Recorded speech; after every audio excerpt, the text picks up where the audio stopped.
Кийинки коңгуроого кулак салабыз. Алло, салам алейкум. Ва алейкум ассалам рахматуллах Менин баракату. атым Алмаз. Мен ошол эртең сүйүү майрамы деп атат да, Валентина сүйүү майрамы депчи. Ошол азыркы жаштарга ошол сүйүү майрамында өстөп аткандарга ошо бир сүйүү деген эмне жөнүндө бир айтып берип койсоңуз жакшы болот.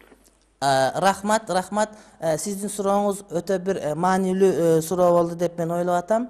Сүйүү деген эмне? Сүйүү деген жанагы биздин акындар айткандай, сүйүү эмес бетиңден сүйүү деген сүзүп өтүү деңизден. Деңизге чөгүп кетмеби бар. Чөгүп кетсе кайра чыкпай калмайбы бар. Ошондуктан сүйүү деген сөз кечке эле сүйүү деп шалпылдап айта берип, же болбосо болбогон кызыл открыткаларды бири-бирине бере бергенден же кечинде киного жетелешип баргандан эмес. Сүйүү деген сөз адамдар бирин-бири жактыруу деген сөз. Сүйүү деген сөз бул жашоонун, турмуштун арабасын чогуу тартуу деген сөз.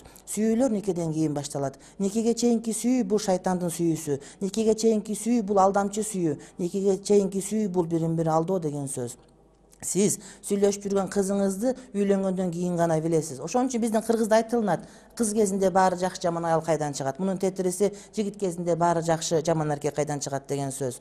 Ошондуктан урматтуу мусулмандар, эгерде чыныгы сүйүүнү тапкыңар келген болсо, ошол жакшы көрүп, купулга толгон жубайга үйлөнсөңөр, ошол никеден кийин никенин берекеси менен сүйүү келет. Мына ошондо бирин-бири түшүнүшүү, бирин-бири сыйлоо, өз ара карым катнаш, турмуштун жүгүн чогуу тартуу, мына ошол эң жогорку сүйүү. Пайгамбарыбыздан бир сахаба келип сурады, саллаллаху алейхи ва саллям. Ал пайгамбарыбыз алейхиссалам мынтип көзү менен дайыма караганда эң жакшы көргөн адам мен экенмин деп ойлоду. Себеби пайгамбарыбыз бардык адамдарга дайыма жылмайып караар эле.